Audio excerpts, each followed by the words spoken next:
గంటల నుంచే అంటే 1 అవర్ బ్యాక్ నుంచే ఈ కాల్పుల విరమణ అన్నది ఇమీడియట్ గా అందుబాటులోకి వచ్చింది. దీనికి గల కారణాలు ఏంటి, ఎందుకు కాల్పుల విరమణ జరిగింది అన్నది గనక మనం చూసుకుంటే గనక పాకిస్తాన్ ను అల్లకల్లోలం లాస్ట్ 7వ తేదీ రాత్రి 1 గంటల నుంచి మొదలు పెడితే ఇవాళ 10వ తేదీ అంటే 7, 8, 9, 10 ఈ 4 రోజులు కూడా మనం పూర్తిగా మన వాళ్ళు అల్లకల్లోలం చేసిన పరిస్థితి. ఎందుకంటే అక్కడ లాహోర్ లో యాంటీ డిఫెన్స్ మిసైల్ సిస్టమ్ పూర్తిగా కొలాప్స్ అయిపోయిన పరిస్థితి స్పందన.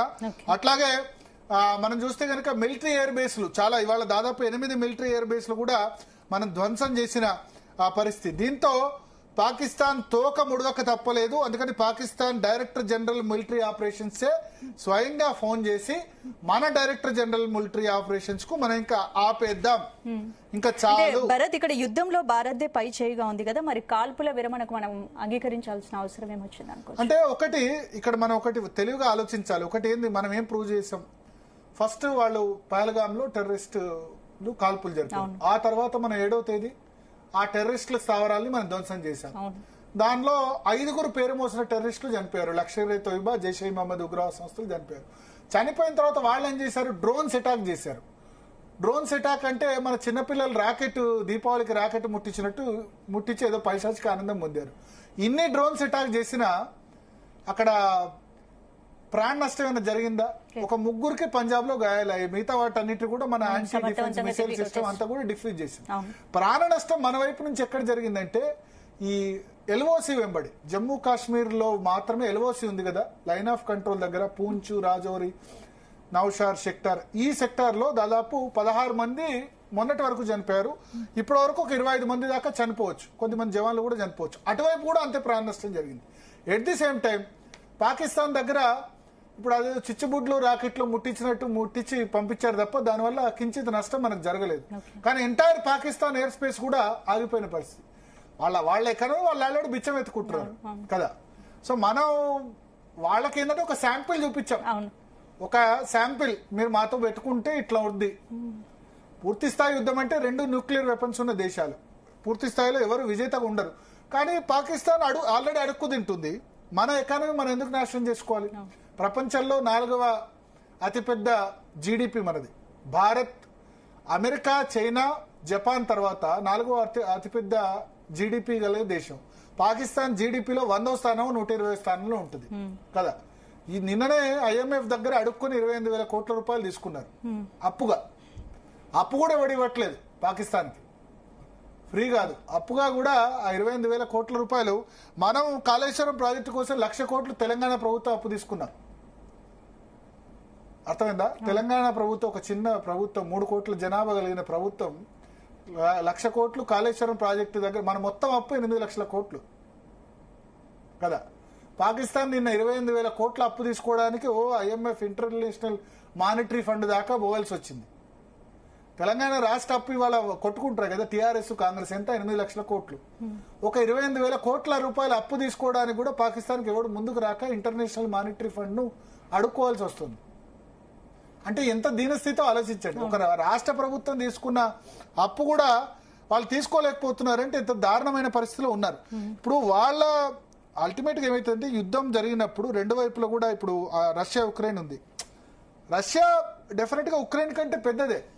కానీ ఏం జరుగుతుంది, యుద్ధంలో ఇప్పుడు మోడర్న్ వార్ఫేర్ లో ఎవరు విజేతలు అంటూ ఉండరు. మన ఎకనామిక్ యాక్టివిటీ డిస్టర్బ్ అవుతుంది, వాళ్ళ ఎకనామిక్ యాక్టివిటీ ఆల్రెడీ డిస్టర్బ్ అయిపోయింది. రెండోది, ఇప్పుడు అమెరికా కూడా వచ్చి తాలిబాన్స్ మీద, ఆఫ్ఘనిస్తాన్ మీద అటాక్ చేసింది, కానీ రిటర్న్ వెళ్ళిపోయింది. ఎందుకంటే నువ్వు మొత్తం ఉన్న పాపులేషన్ పాకిస్తాన్ లో 20 కోట్ల మంది ఉన్నారు, 20 కోట్ల మందిని నువ్వు చంపలేవు కదా. కాకపోతే వాళ్ళకు ఒక భయం పెట్టాం మనం, ఏంటంటే మాతో పెట్టుకోకండి మీరు. మళ్ళీ ముంబై దాడుల సమయంలో ఎవరినైతే మీరు కొద్దిగా మన అజ్మల్ అమీర్ కసబ్ను పంపించినట్టు, ఇట్లా ఊరికే ఉగ్రవాదుల్ని మీరు ఎక్స్పోర్ట్ చేయకండి. మనం సాఫ్ట్వేర్ ఎక్స్పోర్ట్ చేస్తే వాళ్ళు ఉగ్రవాదులను ఎక్స్పోర్ట్ చేస్తున్నారు, ఆ ఉగ్రవాదులను ఊరికే ఎక్స్పోర్ట్ చేయకండి అని వాళ్ళకు ఒక మనం వార్నింగ్ ఇచ్చాం. ఆ వార్నింగ్ కి వాళ్ళు తలొగ్గి వాళ్ళ DGMO మనకు కాల్ చేసి ఆయన చెప్పారు, ఇంకా మేము కాల్పుల విరమణ ప్రారంభిస్తున్నామని వాళ్ళు చెప్పిన పరిస్థితి ఉంది. సో అందుకనే ఒకటి ఇక్కడ చాలా ఇంపార్టెంట్ విషయం భారత్ చెప్పింది కూడా. సో ఒక బ్రీఫ్ స్టేట్మెంట్ మాత్రమే చేశారు, మళ్ళీ 12వ తేదీ మాట్లాడుకుంటారు ఇద్దరు అని మాత్రమే చెప్పేశారు. సో యుద్ధం ఆపేస్తున్నామని క్లియర్ గా మనం చెప్పినట్టయింది. సో అదే జరుగుతోంది. సో అంటే కొద్దిమంది అంటారు, ఏమంటారంటే ఇప్పుడు ఎందుకు ఇక్కడ దాకా వచ్చి మళ్ళీ ఆపేయడం అని. మన సత్తా ఏంటి, మన పవర్ ఏందో చూపించాం, ఒక శాంపిల్ వదిలాం. నెక్స్ట్ అవతల వాడు భయపడతారు కదా, నెక్స్ట్ ఏదైనా ఉగ్రవాద కార్యకలాపాలు, మళ్ళీ ఉగ్రవాద కార్యకలాపాలు చేశారు అనుకోండి. ఆల్రెడీ మధ్యాహ్నం చేశారు. ఎనీ వార్, ఎక్కడ మా భూభాగం మీద ఏ ఉగ్రవాద దాడి జరిగినా ఆ భూభాగం మీద దాడి చేస్తాం. దానికి కారకులు ఎవరు? బంగ్లాదేశ్ ఉగ్రవాదులు దాడి చేస్తే బంగ్లాదేశ్ మీద దాడి చేస్తాం, పాకిస్తాన్ ఉగ్రవాదులు చేస్తే పాకిస్తాన్ మీద దాడి చేస్తామని క్లియర్ గా మెసేజ్ ఇచ్చినట్టయింది. అదే మెసేజ్ ని మన వాళ్ళు పంపారు. సో పాకిస్తాన్ కూడా నష్టం తెలిసి వచ్చింది. బహుశా ఇక అమెరికా కూడా మాట్లాడుతోంది, నిన్న రాత్రి నుంచి కూడా పూర్తి స్థాయిలో వాళ్ళు కూడా మాట్లాడుతున్న పరిస్థితి. సో దాన్ని బట్టి చూస్తే కనుక ఖచ్చితంగా ఇప్పుడు రెండు కూడా వైజ్ డిసిజన్ అనే చెప్పాల్సి ఉంటుంది. ఇద్దరు కూడా వైజ్ డిసిజన్. కొద్దిమంది ఏంటంటే అరే పాకిస్తాన్ ఆక్రమిస్తా కాశ్మీర్ ఆక్రమించకుండానే ఆపారని చెప్పి. అయితే మరి కాసేపట్లో బ్రీఫింగ్ ఉంటుందట. ఇప్పుడు విక్రమ్ మిశ్రీ కేవలం 1 minute స్టేట్మెంట్ మాత్రమే చేశారు. ఆ తర్వాత ఇప్పుడు వ్యోమికా సింగ్ గాని సోఫియా ఖురేషి గాని వీళ్ళిద్దరు కూడా మాట్లాడే అవకాశం ఉంది. డిఫెన్స్ తరపున మనం ఎంత తరపు నష్టం చేశాం, ఎంత అంటే ఎల్లుండి ఇరు దేశాల మధ్య చర్చలు కూడా జరుగుతాయని వినిపిస్తోంది కదా. ఎస్ అంటే ఎల్లుండి ఇరు దేశాల మధ్య చర్చలు కేవలం DGMO, director general military operations మధ్య మాత్రమే జరుగుతాయి. ఏదైతే అమెరికా అనౌన్స్ చేసిందో, అమెరికా మార్క్ రూబియో అనౌన్స్ చేశాడో దాని ప్రకారం 3వ వెన్యూలో, న్యూట్రల్ వెన్యూలో ఇద్దరి మధ్య చర్చలు జరుగుతాయన్నది అదైతే కరెక్ట్ కాదు. తర్వాత విదేశాంగ శాఖ మంత్రి ఎస్ జయశంకర్ కూడా ట్వీట్ చేశారు. India and Pakistan have today worked out on understanding on stoppage of firing and military action. అంటే భారత్ పాకిస్తాన్ రెండు కూడా ఒక అంగీకారానికి వచ్చాయి. ఫైరింగ్ అండ్ మిలిటరీ యాక్షన్ ఇరువైపులా కాల్పుల విరమణ ఒప్పందం కానీ మిలిటరీ యాక్షన్ ఆపేయాలని నిర్ణయానికి వచ్చాయి. India has consistently maintained a firm and uncompromising stand against terrorism. భారతదేశం ఎప్పుడూ చెప్తోంది టెర్రరిజం విషయంలో మేము కాంప్రమైజ్ కాము. In all its forms and manifestations it will continue to do so. అంటే ఇక ముందు కూడా టెర్రరిజం విషయంలో మన ఎట్టి పరిస్థితుల్లో కాంప్రమైజ్ కాము అని చెప్పారు. సో జయరాం రమేష్ ట్వీట్ చేశారు కాంగ్రెస్ పార్టీకి సంబంధించి. In view of the unprecedented announcements from Washington DC, there is a now need more than ever before for the PM to chair all party meeting and take political parties into confidence a special session of parliament to discuss event of the last 18 days. So Jayaram Ramesh Congress party నుంచి tweet చేస్తూ Washington DC నుంచి ప్రకటన ఎందుకు వచ్చింది, America నుంచి ప్రకటన రావడం correct కాదు, దీని మీద ఆల్ పార్టీ మీటింగ్ ప్రధానమంత్రి నిర్వహించాలి. ఒకటి అంటే ఈ ఒప్పందాన్ని భారత్ ప్రకటించకుండా ట్రంప్ ప్రకటించడం ఏంటి అనేది కూడా కొంత వ్యక్తం చేస్తారు. అంటే ట్రంప్ ఏముంటది, అమెరికా అధ్యక్షుడికి మేము ఆయన క్రెడిట్ తీసుకోవాలని ఉంటది కదా, మేమిద్దరం క్రెడిట్ తీసుకోవాలని ఉంటది. నేను ప్రపంచ నాయకుడిని, నేను గొప్ప నాయకుడిని అని చెప్పుకోవాలని ఉంటుంది అని చెప్పుకున్నారు. అంటే వాళ్ళు ఇనిషియేట్ తీసుకున్నారు, కానీ అల్టిమేట్ గా ఇనిషియేట్ తీసుకున్న ఇంప్లిమెంట్ చేయాల్సింది ఎవరు? మనమే కదా.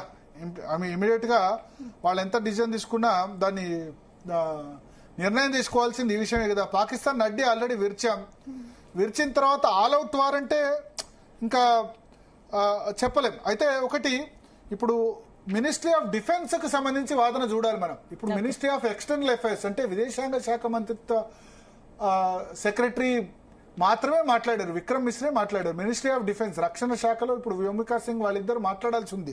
వాళ్ళు చెప్తారంటే వాళ్ళ పరంగా ఏ విధంగా జరుగుతుందని. అదేవిధంగా national security adviser Ajit Doval ప్రధానమంత్రి నివాసానికి చేరినట్టుగా సమాచారం వస్తుంది.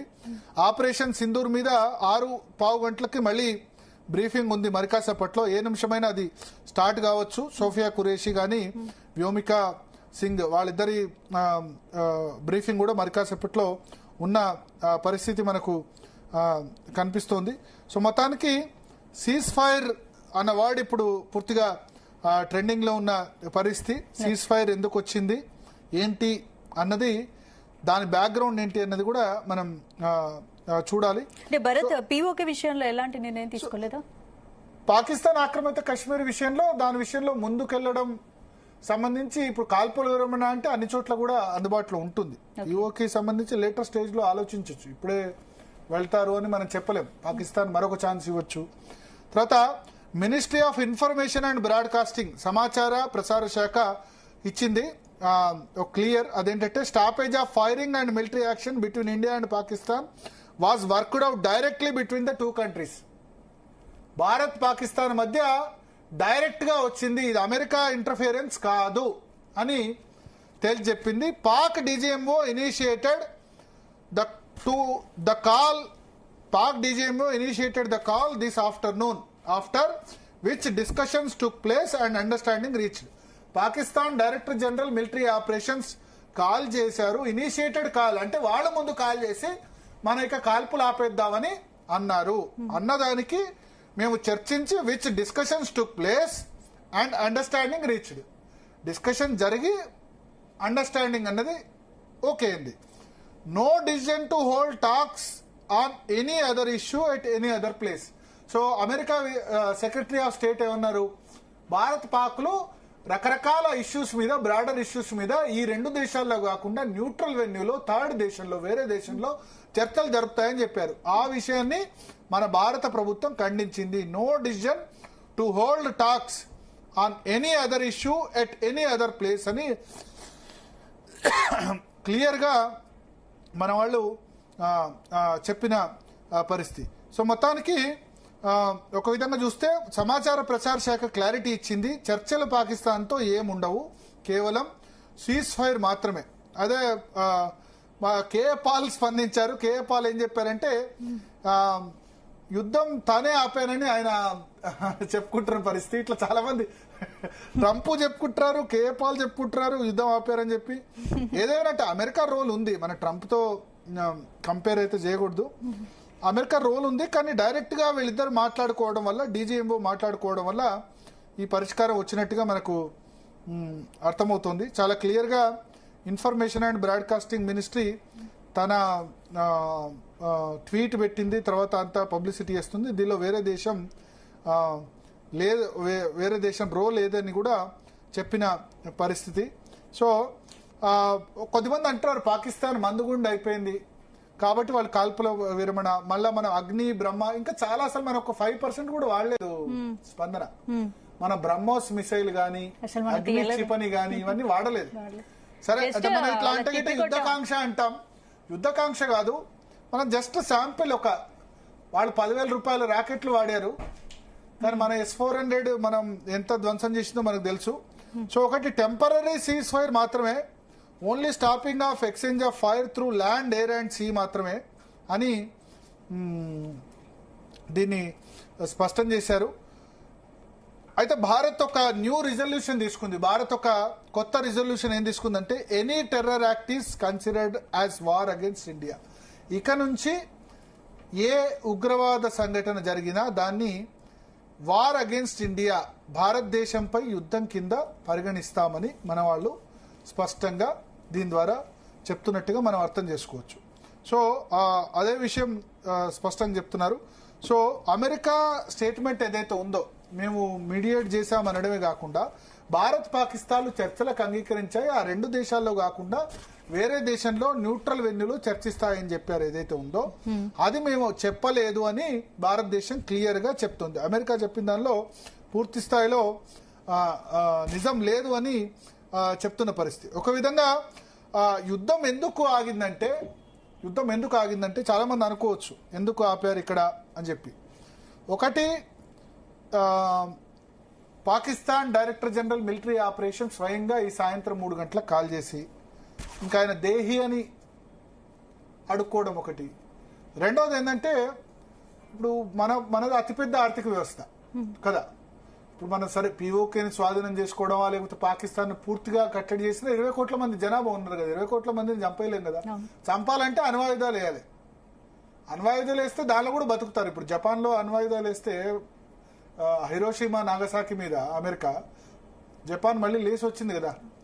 సో ఇక్కడ చేసింది ఒకటే, ఒక భయం పెట్టారు పాకిస్తాన్కు. మీరు ఈ విధంగా చేస్తే మేము ఈ విధంగా చేస్తాం, ఇంతకు ముందులాగా మేము శాంతి సహనం అంటూ కూర్చోం, అటాక్ చేస్తాం.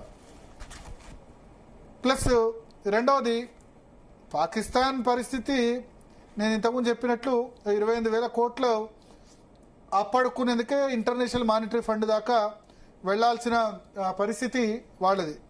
సో అటువంటి దేశంతో మనం అతిపెద్ద ఆర్థిక వ్యవస్థ, మనం ఎదుగుతున్న ఆర్థిక వ్యవస్థ, మన బార్డర్లో ఇప్పుడు గుజరాత్లో, రాజస్థాన్లో, పంజాబ్లో ఈ 3 రాష్ట్రాలు కూడా యాక్టివిటీస్ ఆపేయాలి. ఎందుకంటే యుద్ధం జరుగుతోంది కాబట్టి ఎటువంటి యాక్టివిటీస్ చేసే విధంగా పరిస్థితి. సో రక్షణ రంగ నిపుణులంతా కూడా ఇది మన విజయమే.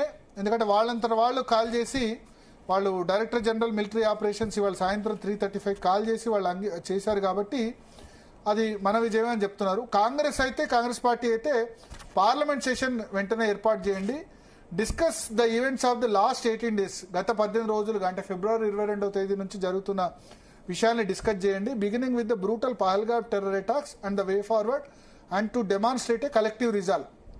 దీని విషయంలో ఏం జరిగింది, ఆఫ్ ది రికార్డులో ఏం జరిగింది అన్నీ కూడా చెప్పండి అని చెప్పాలి. తర్వాత ట్రంప్ ఆయన ట్విట్టర్ యూజ్ చేయకుండా ట్రూత్ సోషల్ అన్న దాన్ని వినియోగించి ఆయన దానిలో చెప్పిన పరిస్థితి. సో ఒకటి మనం కొంత ఇది కూడా రావచ్చు, అంటే ఏంటంటే ఈ దీని విషయంలో ఎందుకు మన వాళ్ళు ఆపారు, ఎందుకు మన వాళ్ళు స్టార్ట్ చేశారు, ఎందుకు ఈ విధంగా జరిగింది అన్న విషయంలో కూడా వివరాలు అయితే రావచ్చు. బట్ ఒకటి మాత్రం ఖాయం, అంటే శాంతి మనం ఎప్పుడు కూడా కోరుకుంటాం, బట్ అవతల శత్రువు కూడా మనం రెచ్చిపోతే, మనం చేస్తే గనక, మనం అటాక్ చేస్తే ఎట్లా ఉంటుందో కూడా మన సత్తా చూపించాలి.